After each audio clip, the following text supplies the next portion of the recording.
My spirit guides want me to make it very clear. They're not bashing your mother. They're not bashing your mother. Your mother has also lived a life of pain, and she's handling it differently. She's handling it a lot differently. You almost sometimes act just like her, but your soul is nothing like her. She's just been your only example. There is I don't want to scare you. This is nothing to be scared of. There is a dark attachment that both of you guys share. And by share, I mean, sometimes you have it, sometimes she has it. It goes back and forth. So there may be times where you're out doing whatever you're doing, and she's like, what are you doing? And then while you're at the house, she's out doing whatever she's doing all hours of the night. Yep. Mm-hmm. Yep. Yep, yep, yep. And you're like, what are you doing? But then whenever it's your turn, you're doing whatever you're doing. Y'all are never doing the bad things at the same time, okay? It goes back and forth.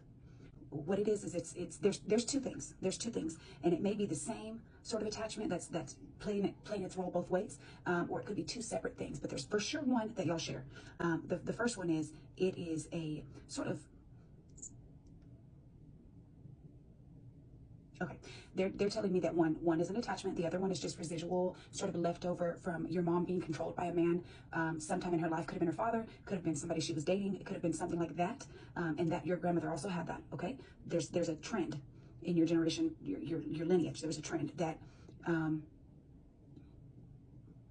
y'all get controlled by men, and then when y'all are able to not be controlled by men, you sort of go the other way and start acting very reckless because you don't want to be controlled. Okay, so your mom has that. Now, she has it differently, so sometimes she acts reckless, but sometimes she acts very structured, and you're like, what the fuck, mom? Get it together. Sometimes she tries to show she cares, but then other times she can't, she just won't, and she kind of lashes out at you. She knows that she has not been there for you in the way that she should be, especially emotionally. She does not create an emotionally safe environment, or she does not have the ability to emotionally connect with you because nobody ever showed her how to. I'm sure your grandmother is cold too. This is not to speak ill on your family. This is to gain an understanding. In tarot and in spirituality, I don't believe that anything is bad, and I don't believe that anything is good. Sure, there's evil things, absolutely. Everything serves a purpose. Okay, I am not speaking ill about your mother or your grandmother or anybody in your family or you. These are all facts. We all are flawed.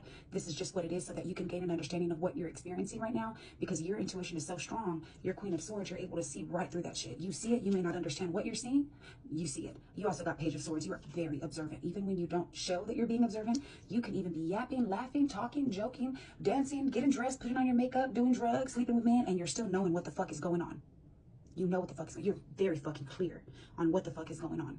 You know that something is off when it's off. Your intuition, like I said, your discernment, that's a gift from God. You have discernment.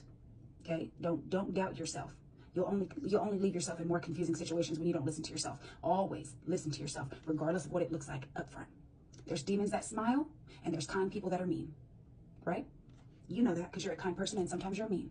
That does not make you a bad person. Okay? You have a kind heart. You would never hurt anybody intentionally. If anything, you hurt yourself. And also just being a product of your environment, because you have so much creative energy inside of you that you should be dancing, you should be singing, you should be journaling, you should be writing, you should be doing art, you should be building something with your hands, you should be doing comedy, you should be doing poetry, you should be doing creative writing, you should be doing something to get your creativity out, even if it's comedy. I mean, you've got to do something to get your creativity out. If not, it's going to show up as sarcasm, frustration, and being overly sexual. Because you have a creative streak, and sometimes it gets bottled up, and then you start lashing out, and that can happen too.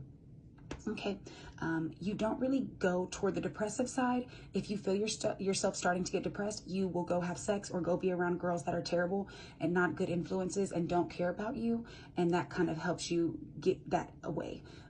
It sort of fills a void for you.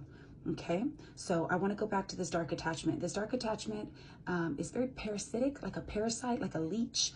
Okay, and it will make you feel like you have an empty void inside of you sometimes, not all the time. You kind of can feel that it doesn't belong to you. You just get this feeling where you have to go do something. You sort of get antsy maybe, or you sort of feel a little restless. You can't sit at the house. You've got to go be around somebody, go talk to somebody, go do something, get online, find a man, go do something, go do drugs, go drink, go do something bad, go steal, go fight, go. You have to do something, and that's what it is.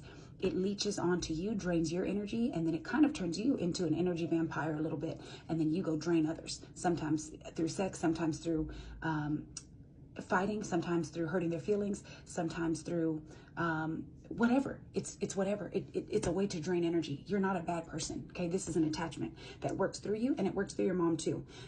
Your mom, I really keep picturing her leaving overnight, hiding in her room. She spends a lot of time in her room when she's at the house.